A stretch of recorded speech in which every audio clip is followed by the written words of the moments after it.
she chose this. Again, it'd be one thing if it was like, man, she was like, she had no choice, man. Like she was forced, but she wasn't.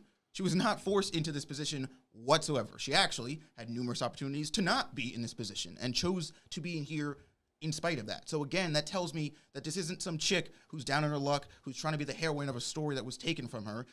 She's trying to make this story that's not all about her. And that's AoA, that's a triple play. New episodes, I couldn't wait.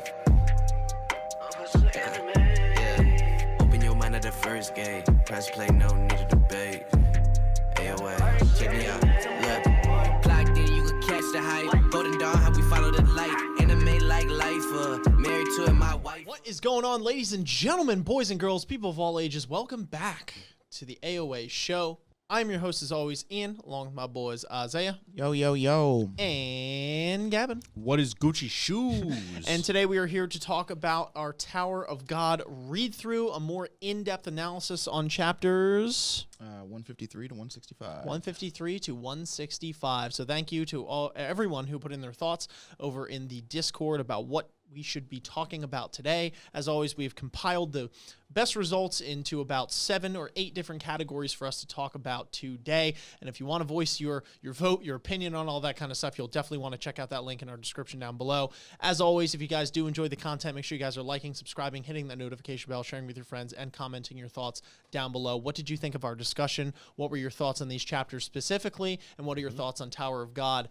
as a whole? But without further ado, we're going to hop right into this discussion right now. So the first thing that we wanted to talk about today was Khun and his relationship with Bam specifically and the group as a whole, now that Bam has kind of been experiencing some issues ever since the Rachel meetup, right? We saw that she pushed him, definitely hit Bam hard, not only physically but mentally, and because he let loose, the Thorn now has seen the chink in his armor and basically is almost leaking its power out at every given opportunity at this point. So every time we're seeing these flashbacks and whenever Bam gets like, not even pushed to the edge, really just in a fight in general, he's unlocking this like incredible power, but at a too quick of a rate, it seems.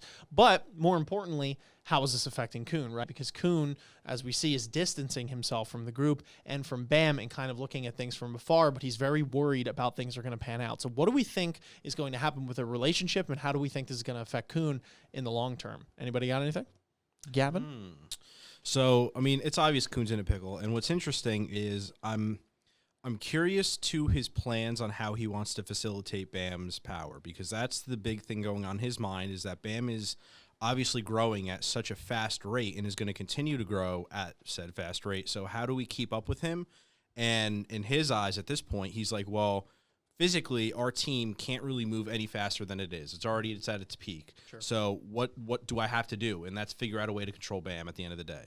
So I'm curious to what extent Khun is willing to go to either achieve a power or find some powerful being that is able to physically control Bam, and what that is going to do to their relationship if he's able to do so. Because obviously, Bam, when he goes off the rails, he goes off the rails. So he can take it 2 ways. It's either he understands why Khun would need said power to, control him, or if Khun uses it, I would say, if he kind of lays down the hammer and it actually controls Bam's thoughts in terms of, you can't do this.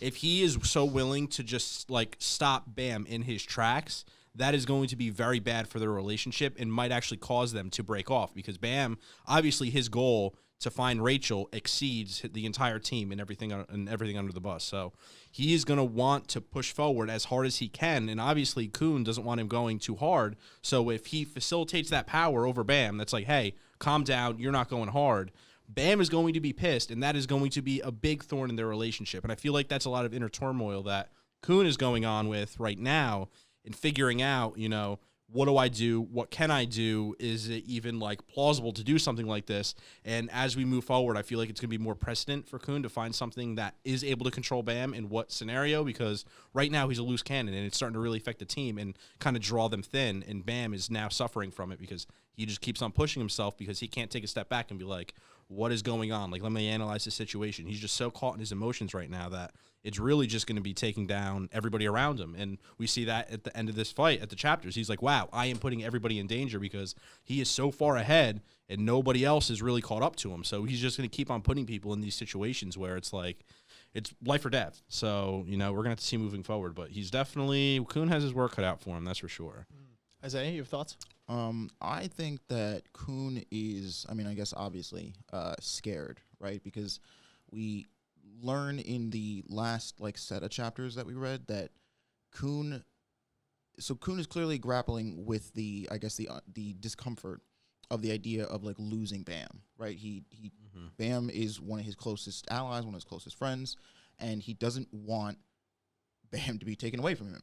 And I think watching, when the whole Rachel altercation at Train City happened, there's that panel where after Rachel pushes him, that Bam is laying there unconscious and Kun is looking at him, and they're like, "Oh, is he okay?" or something like that. And Kun says, somebody mentioned something to Kun, and his line in response is something along the lines of "I don't chase foolish endeavors, only practical ones," or something like that. And there's the panel is on Bam, the panel goes from Kun to Bam, and I think that that's supposed to be a double-way mirror where it's Kun saying that to Bam in Bam's sort of foolish or irrational pursuit of Rachel, but at the same time Kun feels the exact same way about Bam. I don't think that there's many things that Kun wouldn't risk if it meant saving Bam, or more importantly, if it meant keeping Bam with them as a family. I think there's probably a much deeper issue that Kun relates this to, right? Losing Bam, and we know Kun's an orphan child. Not orphan, he was kicked out of his family.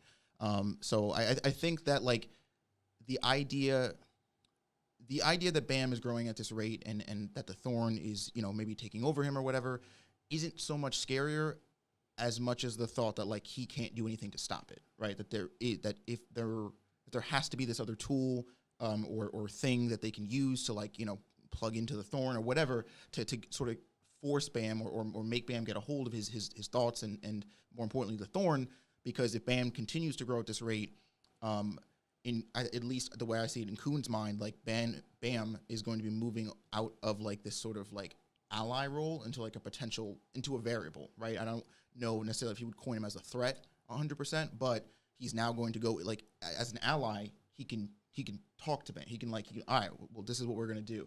But if Bam keeps moving at this speed where he's just this many leagues in front of everybody and nobody can put a cap on that, nobody can stop, more importantly, Kun, that's an unknown variable. And to somebody like Kun who can overanalyze and get through any situation just thinking, the worst thing you can deal with is something that you can't control, an unknown variable. So I think him just thinking in that mindset even is what's got him in this, particularly jerkish mood and why he's distancing himself from Bam almost preemptively, because it's sort of a worst case scenario. He's all right, things go off like this. I can't have emotions being the thing that kills me or the thing that keeps me too tied to him to make, the right call. Yeah, for sure. I just hope Rak gives him a little bit more sauce because he's eating alone again, doing this again, blah, blah. And I love how when Kun always strays away, Rak is just right up his butt. It's funny.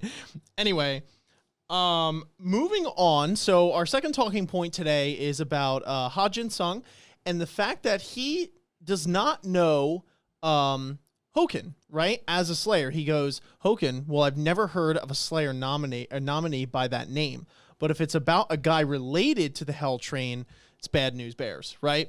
So what do we think about this, right? He doesn't trust Bam to be able to take this guy alone. He doesn't trust any of the squad to be able to do this.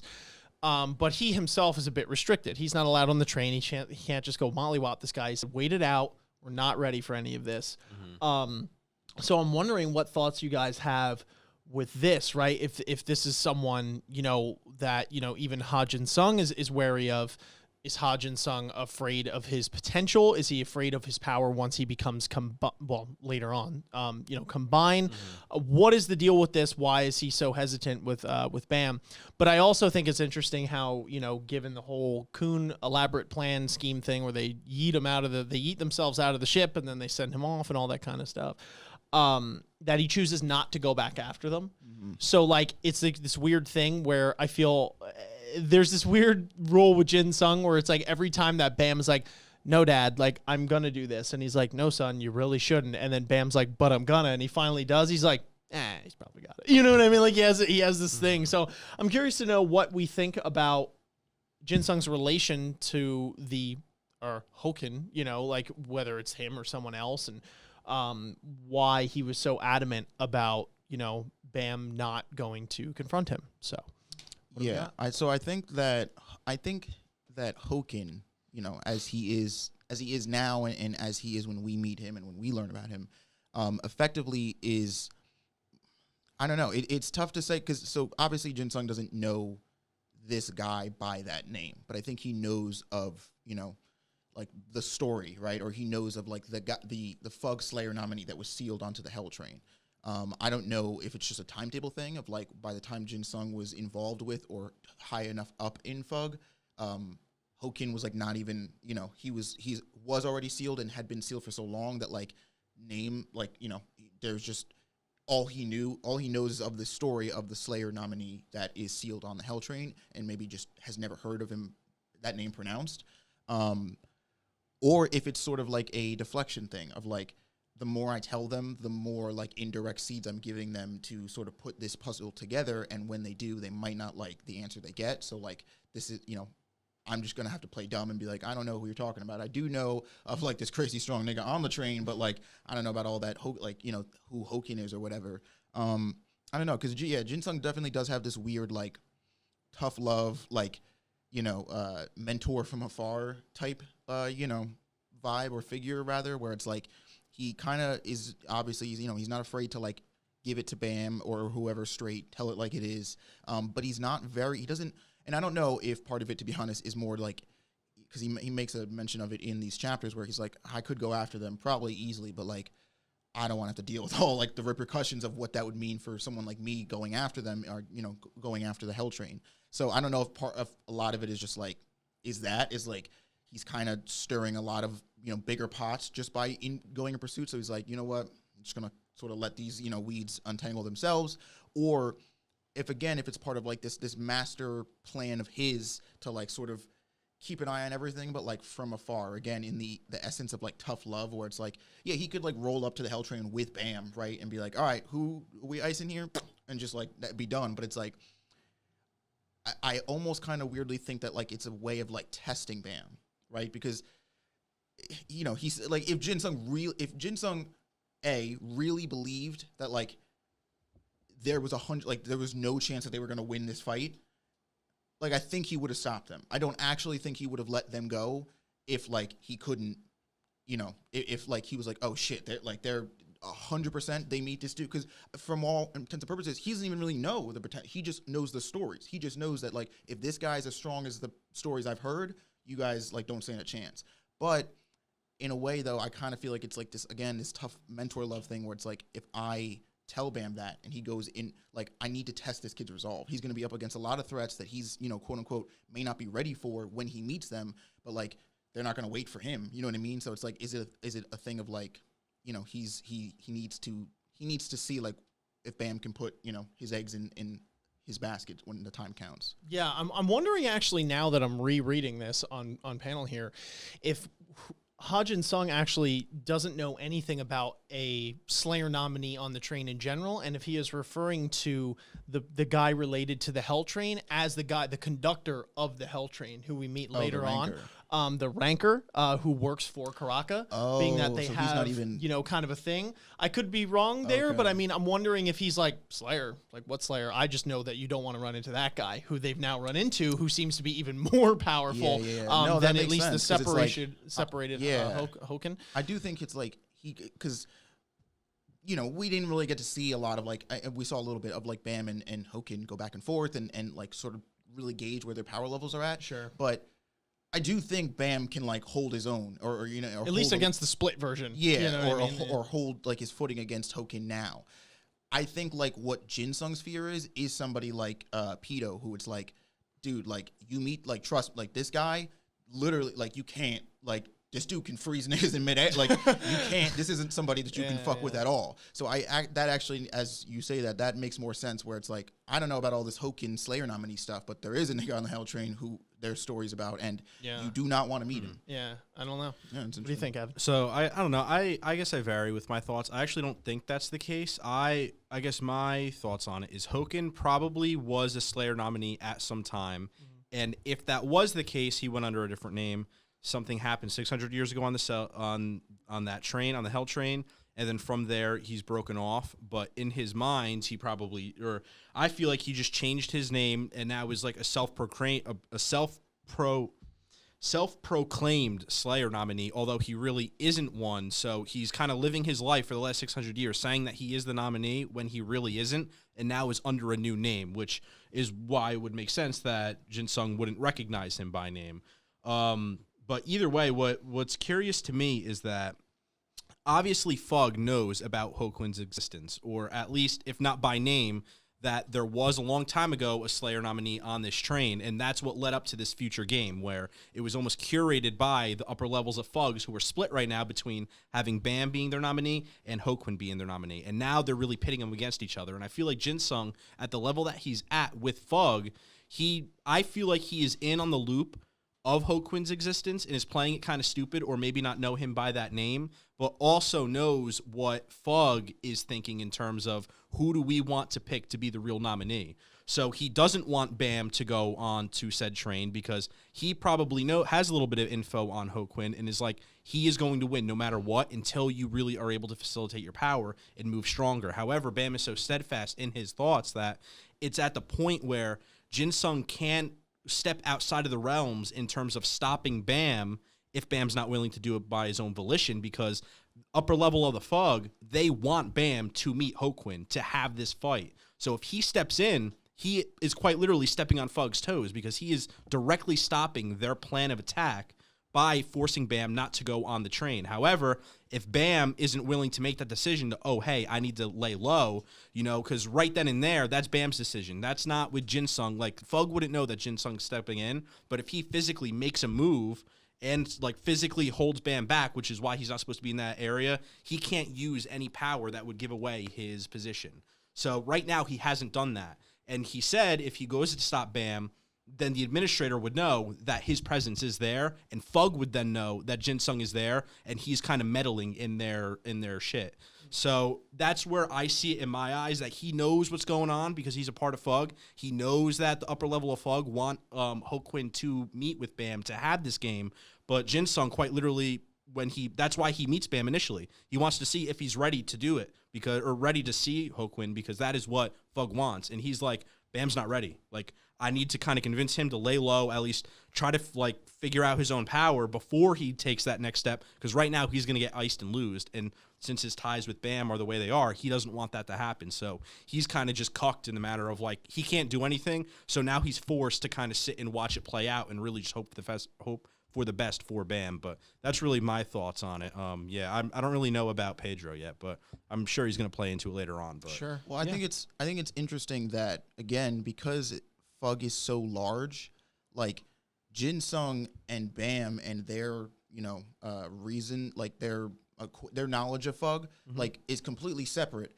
from, like, Pedro the Ranker and, like, Karaka's whole crew that want Karaka to be the nominee versus Hoaqin and all the people who support. Like, there's essentially three different parties of, I mean, I'm sure there's more actually, but just in what we're talking about here, of Fug. So I think, like, the people that Jin Sung associates in Fug are probably not the same people that, like, that support Karaka being the Slayer nominee, and they're not the same people that support Hoaqin being the Slayer nominee. So I think I don't know if it's, like, so much about Fug wanting to choose, like, the one right Slayer nominee, because they already are so divided in, like, what they believe, who they believe the Slayer nominee should be, that, like, again, when they get on the train, like, the Ranker who voices that he's a supporter of Karaka being the Slayer nominee, this is just a game for him, right? Because Hoaqin has this story and this myth and this legend behind him, but he even says, he's like, oh, well, I don't know, this is the other Slayer nominee, and he's got the whole Thorn thing, like, you know what, fuck it, let's see which one of you, like, I think it's, like, it's not so much about, like, Fug collectively trying to pick or trying to isolate who is, like, the one true nominee. It's about, like, it's about the fact that Fug is already so divided to begin with that this operation is sort of like already clipped at the knees, and that's what's causing all this conflict. Yeah, I think it's a bit of both, personally.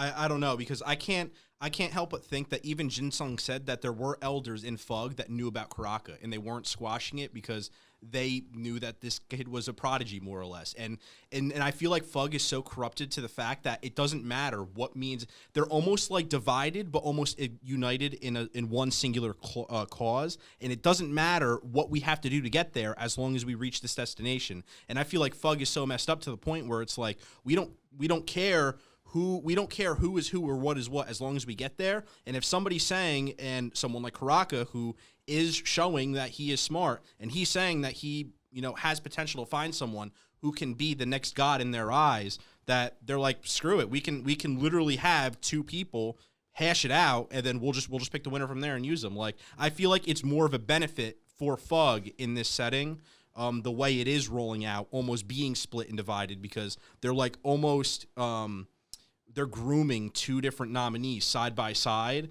but it's like in this weird convoluted mess that in their eyes, they only see it's a benefit, because at the end of the day, whoever's the last man standing is the one that they're going to take. If they wanted Bam to begin with, hey, this guy might be stronger. Screw it, let's throw him in the mix. We'll have him fight. Karaka's on his own crap.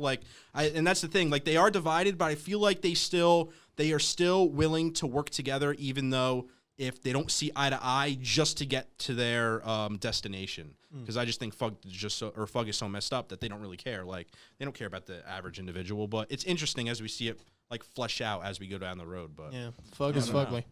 All right, moving on. So this is kind of a dual one right here. So we have first we're going to talk about Sachi the Faker, and also we're going to talk about Rowan as well, which are all kind of mushed together in this flashback from Boro and Squad before everything totally went to crap, and our initial impressions on them. So not taking too long, because this will encompass 1 point between the two of them, but I know that Sachi has been someone who has been long awaited. Sachi the Faker, he is in the top 3 of the D class regulars, which is definitely a big deal. It seems that he's like kind of a good guy right now, for what we could tell, at least for the moment. So like, that's good. But he definitely has striking resemblances to Ryun as well, in terms of like his his hair and the eyes and just like the physicalities of it. So like we were like, oh, is this like a cousin? But it could be totally unrelated. So I'm curious if there is any relation, or it's just, okay, they look alike. Like, that's it. But I don't know. I don't have too many thoughts on this guy right now. It's just that I'm curious to know why, like where he's been, and what he's going to do now. But it seems like he's trying to get Daniel back to sanity, in some way, shape, or form. So I don't know if we have any thoughts on him, and if you have any thoughts on Rowan, whose name keeps on evading me. I apologize. As well, feel free to shoot your thoughts on either of them. But yeah, I think I like them. I mean, because the more we learn about sort of Boro and company's, past and what circumstances got them to where they are today, I guess the more obvious thing is it sort of lightens you up to these characters and lets you see a little bit more about like what motivates them and why they care about what they care about. But what I liked about meeting these characters, and specifically in the context of finding out how they played into the big event, or whatever you want to call it, the circumstance, Ryun's death. It's interesting to see that it's like not as black and white, I guess, as like you would have, or at least as I would have assumed it was, where, clearly Hoaqin was he's up to his games and scheming and shit, and was just started fucking with these people from the gate, basically, in his pursuit of power and in consuming souls and all that nonsense. Basically pitted these people against each other. And so I'm we're still unclear as to like how specifically she died. Like, from what we read, we know that she killed one of the other people that was on the train. Long story short, basically because because those people were being sort of consumed by the ideas and the philosophies of Hoaqin, and that they were going to rat her and her team out for not being or thinking that way. So in self-defense, or in self-preservation, she killed them. But like, you know, there's still some unclear holes, right, in this story from the moment Rowan did that to where we're at now, right? You know, we have some shit that happened, Rowan's death, and then X amount of things after. It's interesting, and they get into a little bit later, like what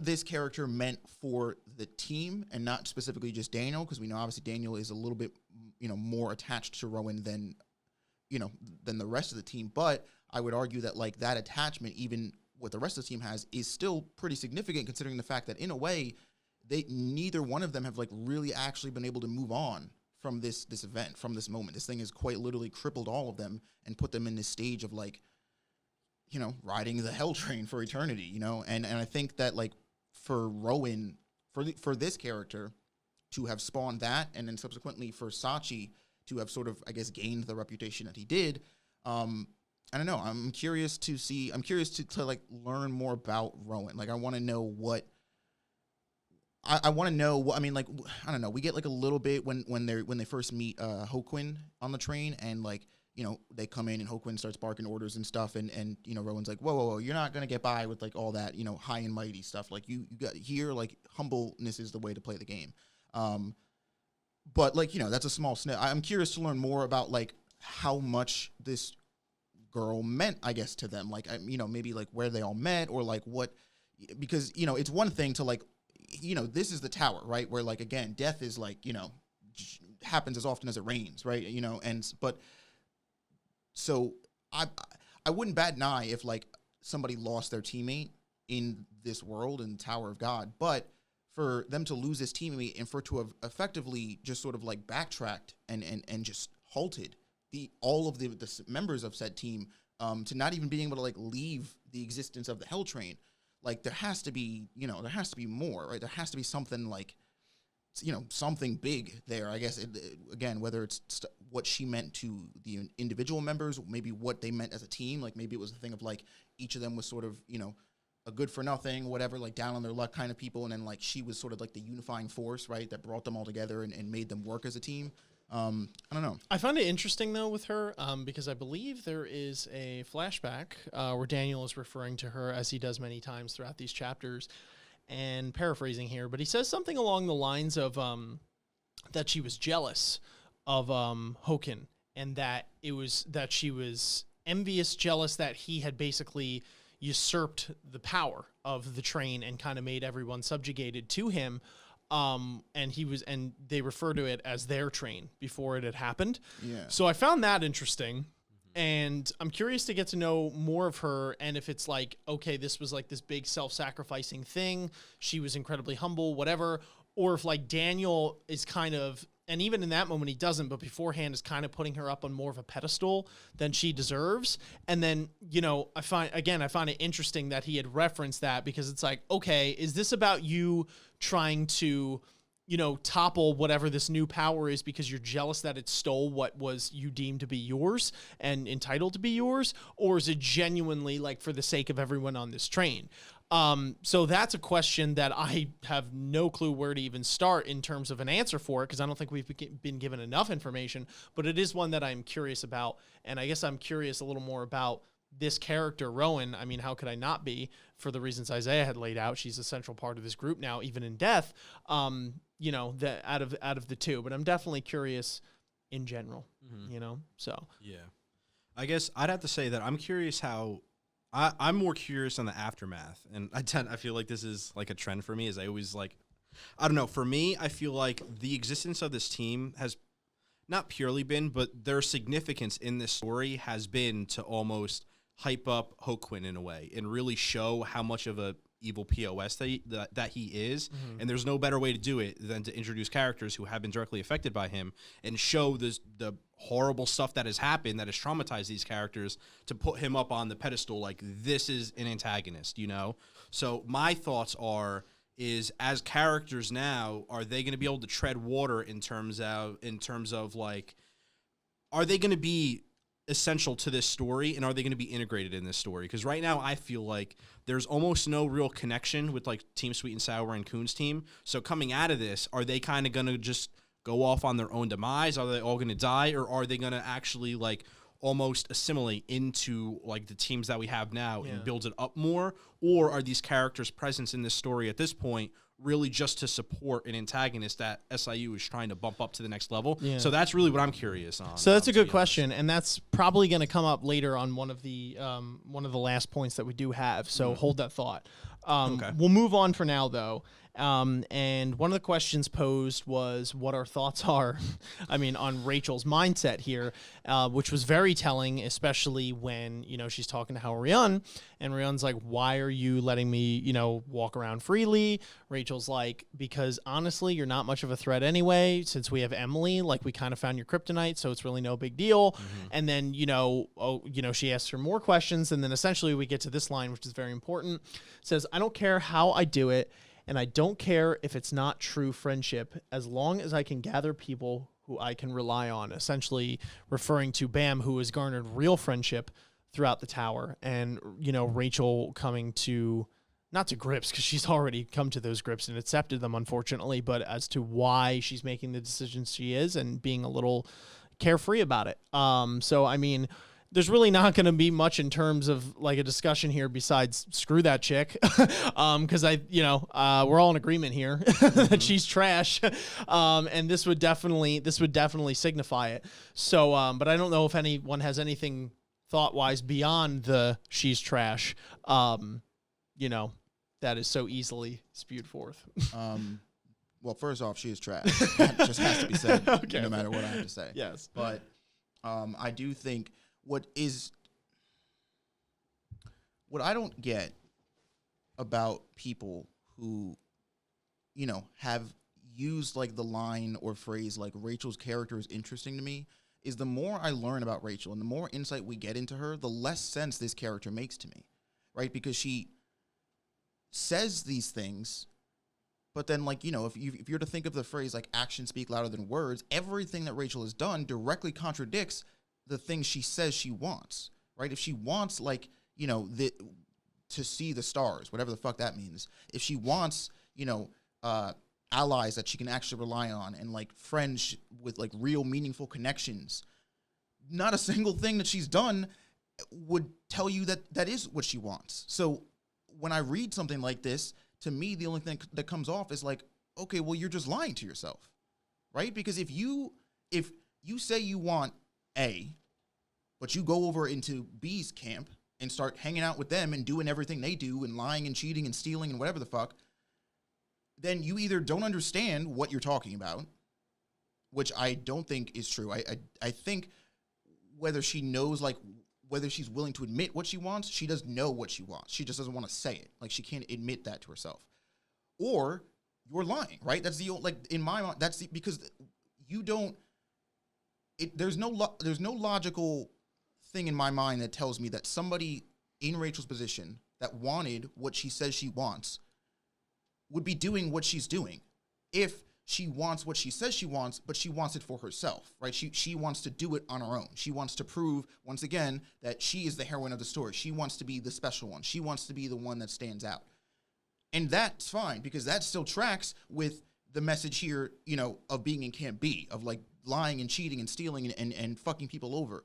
But like every time we get a moment like this, that's insight into Rachel's mind and she's explaining herself, the things don't line up to me. They don't add up. Nothing here adds up or makes any sense, because everything she says is stuff like, well, I was just jealous of Bam. I just wanted some friends. I just wanted people I could trust and rely on, because she has none of that in her position. But she chose this, again, it'd be one thing if it was like, man, she was like, she had no choice, man. Like she was but she wasn't. She was not forced into this position whatsoever. She actually had numerous opportunities to not be in this position and chose to be in here in spite of that. So again, that tells me that this isn't some chick who's down on her luck, who's trying to be the heroine of a story that was taken from her. She's trying to make this story that's not all about her. And that screams from somebody who does know exactly what they're doing, knows exactly what they want, but just can't say it because it doesn't sound like something a heroine would say.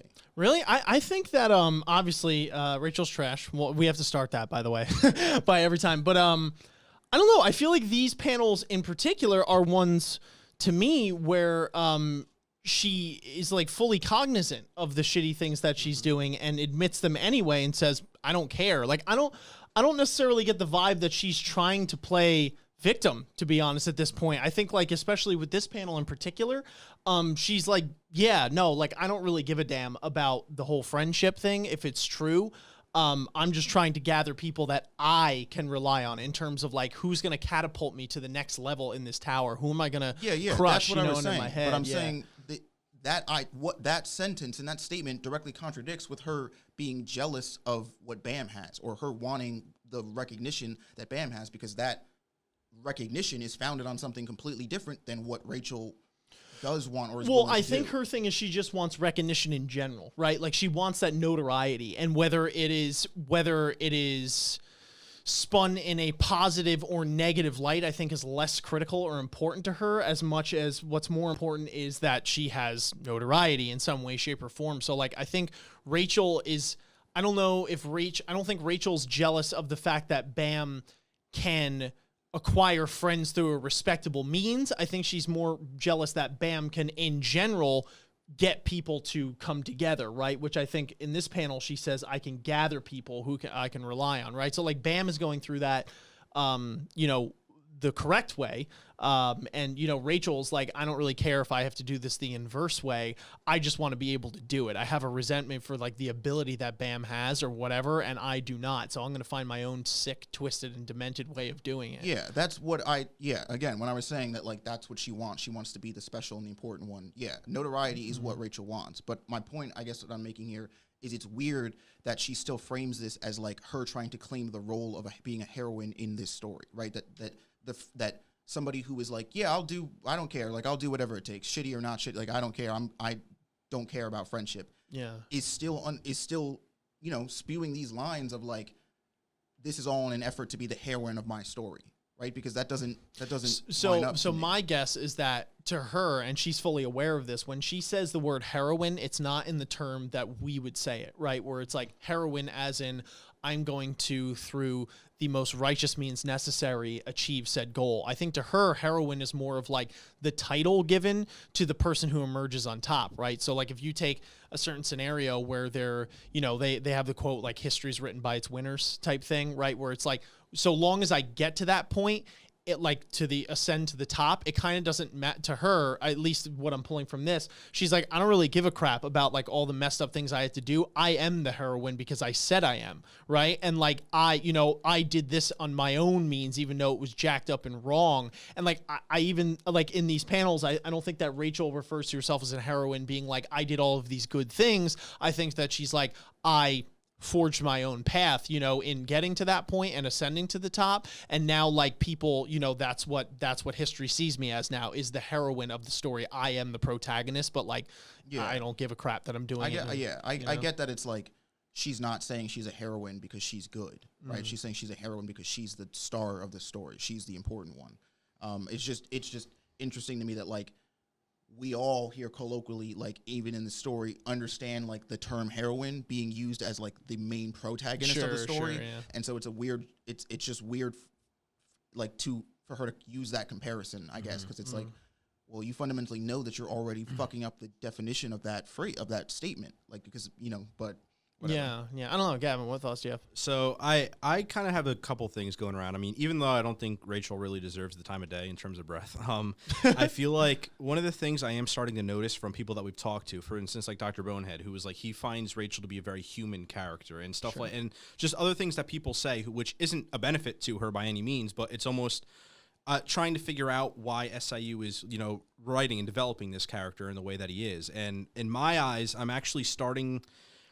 I'm not in any way in her defense at all, but I can see how people might get thoughts of her, how there are human elements to her, because in my eyes, what I see now when I look at Rachel is just self-delusion, in the fact that she has messed up in the past and can't come to gripes with her thoughts, her jealousy, and everything else. And instead of taking the next step forward to overcome those things and become a better person, she's really doubling down on the opposite and just doing whatever she needs to do to get her own self-satisfaction there, and is willing to go to such extents to where even if it literally contradicts everything that she wants, she is so delusional in the fact that it doesn't even matter. It's just she's going down this route of no return.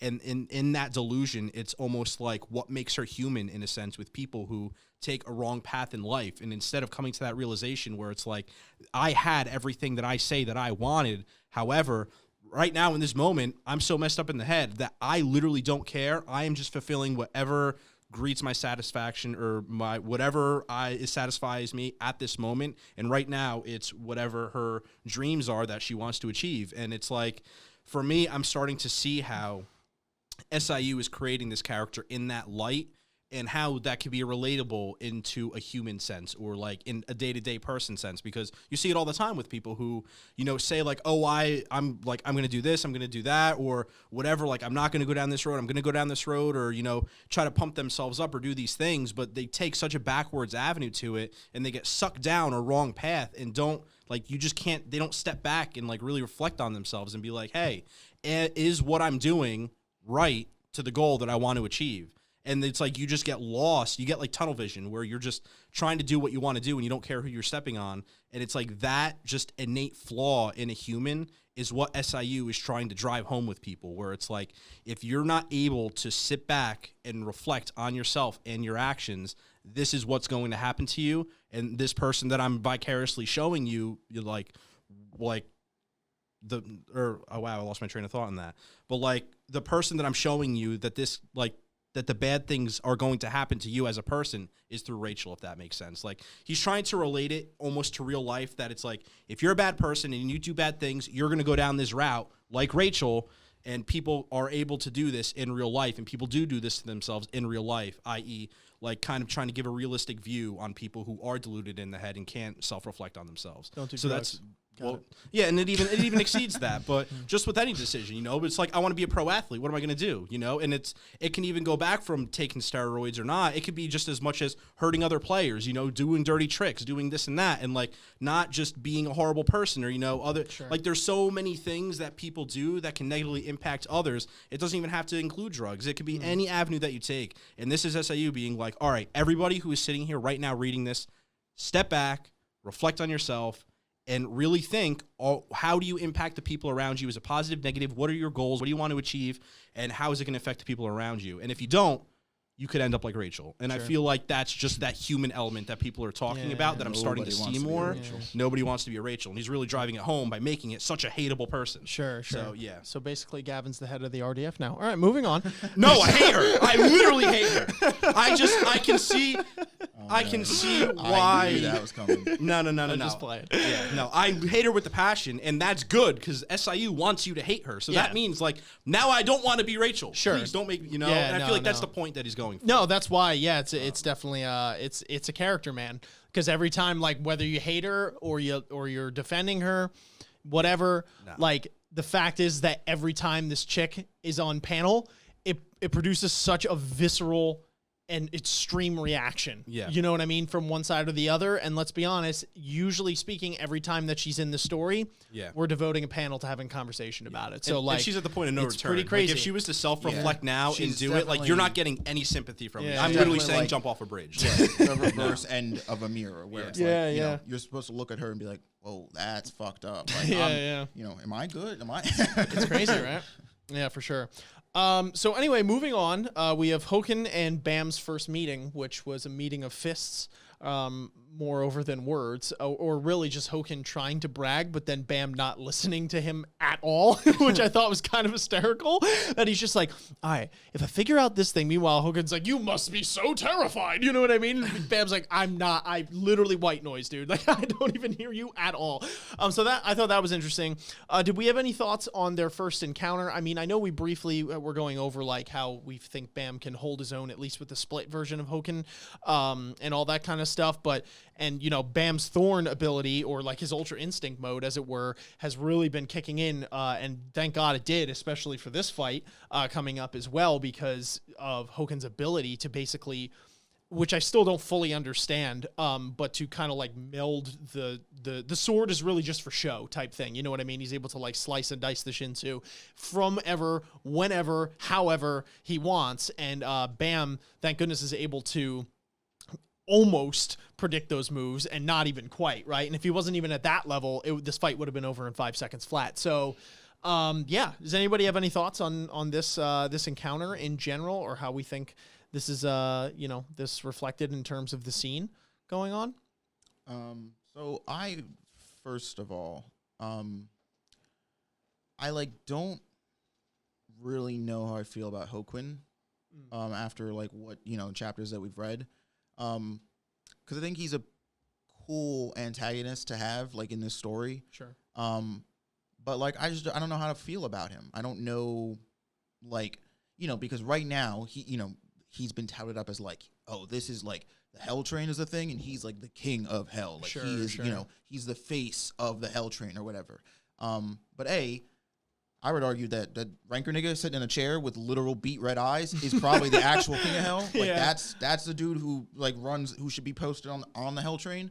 I feel like Hoaqin is a lot more in the camp of I'm gonna talk myself up to be the shit, but it's really because I'm third seat. You know what I mean?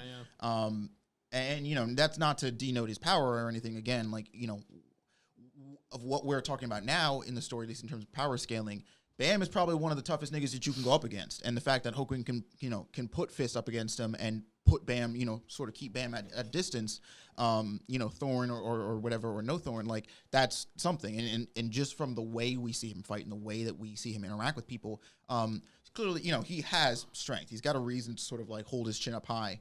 But I guess I feel it's he holds it up a little too high than he should, than he could, or than he's supposed to. Yeah. Especially one being that he's sort of, if we're talking about Dragon Ball Free, he's he's in his first form right now. He's not even in his final form. But again, if even using that metaphor, that was Frieza's whole shtick, right? Is that I'm the most powerful being, and it's you whoop his ass. And he's this is actually not even my weakest form, Yeah. And then you just keep going down that train. So I wonder, I want to learn, I want to get more into Hoaqin, because the other thing for me is, especially when we're talking about antagonist, is a solid motivation for their actions. Sure. Hoaqin is, he's big and bad, and he's doing all the shit, and he's fucking with people in the Hell Train and all the stuff. But I don't unless he's a literal demon monster that just eats souls, and that's the reason he exists. I do want more of this character. I want to know why, how he got here. What is there something past the literal, I guess, hunger for power that drives his Sure. actions? Is there an end goal here that he wants? I mean, he says that he wants to be Daniel, I believe, says, which, by the way, terrible fucking deal that Daniel made with this man on all fronts, because he's literally all right, I'm gonna get you all the power that you need. I'm gonna turn you into the completed one, make you the Fug Slayer. And then on my end, I just want you to bring Rowan back to life. And it's nigga, who's to say if this dude became the completed one that he would do anything that you want? Literally. This is the shittiest deal ever. You know how many shit This is things the you've worst already deal done? in the history of trade deals. Okay. Not to mention, he literally says that Hoaqin is the master manipulator in terms of turning people against That's each what other I'm and not saying. working. What do you think the that even if he brings her back, what makes you think he is just going to let you live a normal life together? He's literally just going to bring her back to manipulate you two again because he's so messed up. And he would want to see that, because Daniel would be so messed up in the head if Rowan came back and now he pit them against each other. That is literally what Hoaqin thrives on. And Dan recognizes that. He's he literally just likes to see people fight. And the more messed up the fighting is, the better. It's come on, you're literally creating your own scenario in the most horrific way possible. And you just expect this guy who literally tortures people for fun to just get away with it. The whole thing is that It's kinda silly. Rowan, that's how she died. She died from manipulation by Hoaqin's hand. So it's weird that he's yeah, whatever. I'll give up my mortal life and become a minion. And it's dude, nigga, what are you doing? This is just some dumb moves. Yeah. But regardless, I think as far as Hoaqin and as far as this altercation, I do like a lot of the parallels that they draw here, or that SIU does between these two. As a matter of fact, of which one of them, because again, we touched on it earlier with the whole mostly multifaceted Fug and several different Slayer nominees, but Bam, I kind of is the Slayer nominee, right? I believe the ranker brings up a good point. He's oh, if you don't consider yourself a nominee, then go ahead and just melt yourself down, and we'll make a weapon out of you, and then we'll move on with our lives. Oh, you don't want that? All right, then you're still a Slayer nominee. So Bam, you have Bam in his corner with Jin Sung and company, and then you have Karaka with a lot of other niggas apparently, because my God, I feel like every other fuck dude is like, yo, Karaka, what's up? It's like, okay, cool. I don't really know what he's done to garner all this respect. Maybe he just scares them all. And then you have Hoaqin, and I kind of actually feel like it like with Karaka, there's no contest. I definitely feel like of supporters in Fug, Karaka actually probably has the most, but I feel like Bam's little corner of Fug support and Hoaqin's are the same size. So I like this parallel between the two of like, all right, which one here, like what, you know, who again, like who is who can be the real, you know, Slayer nominee? Yeah, they all getting played. That's what I'm saying. Moving on. So I liked this talking point. So kudos to the folks again in Discord who brought this one up. It is where kind of talking about what you just did in a sense, and we've kind of already hit on some points within this, so we don't have to go too hard. But Daniel's accusation that the rest of his old squad is basically afraid to move forward. And he says, you miss Rowan, and he's like, and that's why you roam around this train. I found this to be pretty interesting as a talking point, because the more I thought about it, the more I don't know. I'm torn. I don't know if this could be a true statement, right? And which makes it very interesting that these characters in this old squad, who are very powerful in the grand scheme of things, like, you know, at least where we are right now, have chosen this. And I wonder if Daniel's right in the sense that Boro and the like don't feel worthy to ascend without Rowan for the, you know, sacrifices that she made for the group, right? But are too fearful, or are, you know, like they realize that they can't bring her back from death, or if they were at least to try, what that actually means, and it's not worth it. But then, you know, kind of put themselves into their own sort of subjugation and exile after the fact. So I thought that was an interesting talking point, and I was curious to know if you guys had any thoughts on that. In general, do you think Dan is right? Do you think he's wrong? He's overreacting? What do you think that the motivations of Boro, Akka, etc. are? Do you think they all fall under the same umbrella of, it doesn't matter what we're doing. I could be a mob don, or I could be a trainer for all the people going to hell. It doesn't matter. The point is that we're all holding ourselves back from ascending up this tower because of the events that happened. I don't know. What are our thoughts on it? Yeah, I definitely, so this moment and scene and stuff definitely hit me too, because I do think he's right. Again, I think they're all feeling the exact same feeling, but I think they all responded to it very differently. And obviously, that's what broke up the team. But we talked about this a little bit at the beginning, where it's like, all right, what is, like, because realistically, if it wasn't that, like, why is everybody still here? Sure. Right? Boro and Akka and Sachi, I mean, like, you know, Sachi even doing his own thing wasn't really that hard to drag this nigga down here. So, like, it's like, if you are not all here because your heart, your mind, your soul, whatever, isn't still basically trapped on that train and still reliving that day or that moment, what the actual fuck are you still doing here? Why are you even kind of caring or involved with any of this? So I do definitely think it is foolish of any of them to, I mean, and, you know, time and, like, you know, can make people think crazy things, right? You sort of say something to yourself enough and give yourself enough time, and you might even believe that it's the truth, even if it's a lie, which is what I think everybody here is doing, again, just in very different ways. I think Boro and Akka and Sachi and company, in terms of not being able to, because I think regardless who actually caused Rowan to die, the person that killed Rowan, or I'm sorry, flip that, like, regardless who actually killed Rowan, the person who caused Rowan to die is Hoaqin, right? Hoaqin is the one that, like, was pulling all these strings. He's the one who was like, I don't like, you gotta go.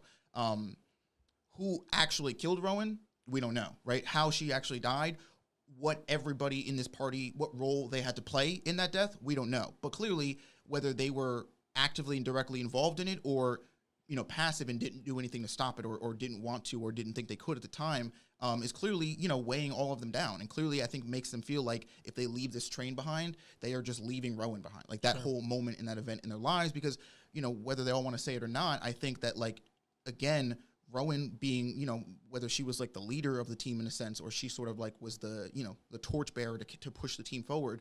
I think she was like a unifying agent for this team. Mm-hmm. And so again, like, they didn't just lose Rowan, they lost, like, Boro's friendship with Daniel's friendship with Art, like, that whole team, all of that fell apart because of this. And so I think more than anything, like, that's what they want to know, especially from that reason, being taken so, unjustly and unfairly as something as simple as like, oh, Hoaqin just wanted to fuck with these people, or Hoaqin saw these people trying to step up on his turf and was like, nope, not having none of that. You know what I mean? Like that's the reason that they lost all of their friends. That's the reason they lost their team and all their lives, because Hoaqin's ego. So I think that they all are, in a sense, they are ghost of this train now, essentially. Until they can all come to terms with what happened and face it honestly, because I think even Daniel, who might seem like he's doing like the most about it, is actually, again, just an extreme case, but on the other side of the spectrum, in that he, again, is failing to come to terms with like what this actually meant, what role everyone had to play with it, what role everyone had to play within it, and like what that actually means to everybody in the team. Yeah. And I think it is definitely a very cool scene. Yeah, for sure. Do you have any thoughts, Gavin? No, honestly, he pretty much nailed it all on the head. I see her almost in terms of like the Bam of this like friend group. She's very like humbling, and then in fact, like just the way she carries herself from the little that we've seen, it seemed like she's the type of person that puts others, first in a sense, and is very humbled in nature. And probably all of like Boro, Akka, and Dan and such, they all gravitated toward her. And it was almost like when Bam died for the first time, Kun was like, Rachel was a physical person who Kun knew if we put everybody, kind of on the same team in terms of helping her up the tower, we're able to keep everybody glued together still, However, if Rachel wasn't there, I feel like even Kun himself is right after Bam was gone, they all would have went their own ways, and probably some of them might have stopped going up the tower because they lost all reason to, know, because just Bam in that mindset was the reason why they were going up the tower. And I feel like she had a similar role in this friend group. And then once that glue is gone, they're just like, well, I don't know what to do. Like she, like her mindset was why we wanted to go up the tower. Now we're kind of just chilling because, what do we do with our life? So it's interesting stuff though. All right, so moving on, we have who I think I'm deeming the actual devil of the Hell Train. And what was his name? Did they say his name? It was Pedro again, right? Yeah. Pedro. And what his motivations are. We don't have to spend too much time due to the fact that we've kind of already gone over this in general. And then also combining it with that, kind of like we just did with Rion and Sachi. The other half of Hoaqin as well. So if there's any thoughts or any more thoughts that wanted to be purveyed forward with Pedro or Hoaqin's other half. I feel like Hoaqin's other half is definitely more the talking point here, in the sense that, again, we've been highlighting it throughout the course of this discussion. But this definitely came as a shock to me. I was like, what? You know what I mean? Like, what is going on? But then when you think about it, it's like, well, why would it come as a shock, right? Because then it's like kind of almost, it's already stated in a sense that it's like he scattered himself around the train. So really, I don't really have too many thoughts on this, I'll be honest with you. I'm not going to just fill the void with dead words here. But I will say that I am very excited to see what the actual potential of Hoaqin is, being that he has not achieved that final form yet. And like the fact that these Hoaqin clones, like, are kind of in agreement that it's like we need to find each other, but like, do they have their own, mindset on certain things and frame of thought and all that kind of stuff? So I don't know if any of you guys had any thoughts on either Pedro or Hoaqin. If you did, fire away. Well, so the only thing I really have about Pedro is I think, again, it's very interesting the more we move up this tower, seeing just how far like influence can really spread, right? This guy, when we meet him, literally presses the pause button on everything that's going on and is like, all right, like, knock it off. We're playing my game now. Everybody get inside, like, cut the shit. And that we know this guy is a high ranker. So we know that he has that sort of influence and power. We know that he's a ranker, and we know that he's a loyal supporter of Karaka. So then that, to me, begs the question of like, wow, this nigga Karaka, bro, really has like his fucking hand like in the puppet of these works here, where I feel like it's just crazy to me that like somebody of that level Karaka has under him, right? And it's like, if that is somebody that is willing to side with or work with Karaka, like, who else? You know what I mean? Who else is in that party? And like, is Pedro a small fry in comparison to some of the other people? Like, I don't know. That's crazy to me that like, again, somebody of this magnitude would be like, oh yeah, I'm a Karaka boy, fanboy, like 100%. And then with the different Hoaqins, it's interesting to me that, like you said before, that like while all these different Hoaqins are split up and in different sects of the train, that like maybe they don't all have like either the same agenda or the same outlook on said agenda that like Hoaqin, the one who we initially think is just like the real one or the original, have, right? His whole deal is like, I have to be the completed one. I have to be, the Slayer nominee. Like, I have to be the strongest person. I have to consume all these souls and all this stuff. But I wonder, I don't know, something about, again, just a very small interaction we get with this other version or the other copy of Hoaqin makes me think that, like, again, even if they all are thinking about the same end goal, like, maybe they don't think about it the same way. Maybe they don't want it for the same reasons, or I don't know. It's got me curious, quite frankly. Yeah, for sure. Gavin, I hate to cut you off on this one, but I am going to give you the honors of talking about our last point here. And if anyone else does, you can as well. But it is potential predictions for where the story is going, and more specifically, what the game is going to be that Hoaqin and Bam are interlocked in to decide who's the worthy Slayer nominee. What do you got? So that's the game is interesting because it's good timing. I like how, although it's a little annoying, it's interesting how they threw in that 1 month timetable where it's like, we're going to meet back here in a month. Okay, so in my mind, right off the bat, I'm like, well, Hoaqin and his other half are obviously going to come together. That's just how I see it in my mind, so he is going to be at full power. Now, with Bam, I feel like there's going to be within this one month span that he is going to have a better grasp on his situation in terms of, the thorn and whatever other thing that's inside of him, whether they mesh, whether they blend, what have it. I feel like Bam is going to have a better control over himself, and then Hoaqin is also going to be at full power, and they're just going to hash it out and just go quite literally ham. So I don't know. And I remember when I was talking about something earlier, I can't pick that train of thought back up. I actually completely forgot, but it's interesting because I feel like Hoaqin is a weird antagonist in the fact that he's almost too far gone in my eyes, where Bam is almost that type of person who, when you fight him, it's almost like through his prior thoughts and, established mindset in the world and how it should run, that he was almost able to convert people in a way. But I feel like he's almost lost that charm because of that, like, his, tunnel vision for Rachel. So he's not really, like, flaunting that anymore, like, really what, and I feel like Kun feels that as well because, he's distancing himself from Bam quite literally because he almost, Bam lost that flair. He's no longer that person who's like, we're all going to do this together. We're a team. We're a family. Bam is broken off as an independent person and almost kind of lost that old mindset of we're all in it together, where there's happiness in this world. He's almost in this dark place where it's only Rachel.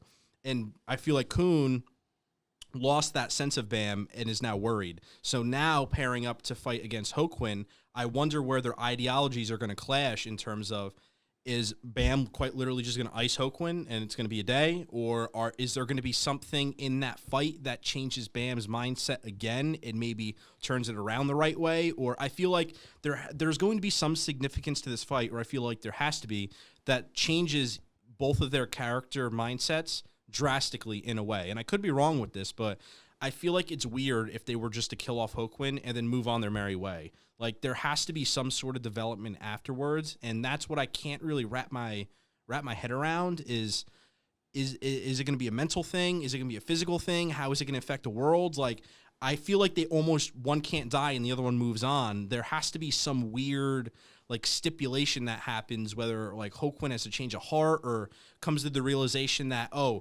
I'm meeting somebody now who has this much power, who, could be a Slayer nominee, and almost humbles Hoaqin in that fact where he's like, wow, this kid's a lot stronger. And if not, is on par with me. Am I not as good as I thought? And then has that self-reflection and maybe, like, makes that change through the route that he's been taking for the last 600 years. Like, that's the dynamic that I'm looking for in that fight and what happens coming out of it. And in terms of predictions, I don't know really what's going to make of it. I feel like Hoaqin's going to be humbled, but I don't know if he's going to take it and run with it, or quite literally it's going to lead to his death, almost like Reflejo, or Flex, where it was like he came to that realization and then was done. There was no moving, like, forward with it. So I definitely am curious in terms of what they do with it, what happens, and to what power level are they at in 1 month when it goes down the road. Like, does Hoaqin have his other half? And if not, he's going to have to show up in this fight eventually? Is he going to come mid-fight and it's going to be like a holding of the hands, like, combination type weird stuff like that? Or I feel like it's not the case. But also what happens with Wang Nam and Yeon, because right now they're being chased by the other half, or they're guiding, quote unquote, the other half of Hoaqin, and what is going to lead to their existence, you know, because we know how crazy Hoaqin is. Wang Nam and Neon are alone with that. So who are they going to meet along that route, and is it going to lead not to their demise, but their hardships in terms of a now 1 month span that nobody's really going to be looking for them, as we know. So it's going to be interesting, that's for sure. But yeah. For sure. Anyway, folks, those are our thoughts on Tower of God, the chapters that we went through. I hope you enjoyed our conversation today. If you did, make sure you guys are smashing like, that subscribe button, the notification bell, share with your friends, comment your thoughts down below. What did you think of our discussion? What did you think of these chapters? What do you think of Tower of God? We are very excited to get into our next read-through. That'll be Sunday at 11 a.m. Eastern Standard Time, live if you want to catch that. But until next time, we'll see you on the flip. Peace. peace.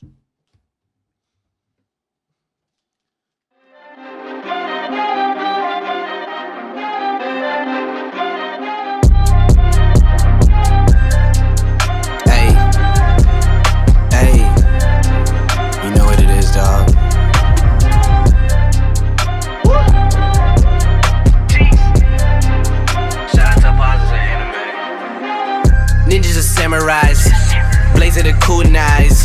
Find me in the leaf of the cloud, screaming out Bankai. We just some ghouls though, who like seeing parts fly.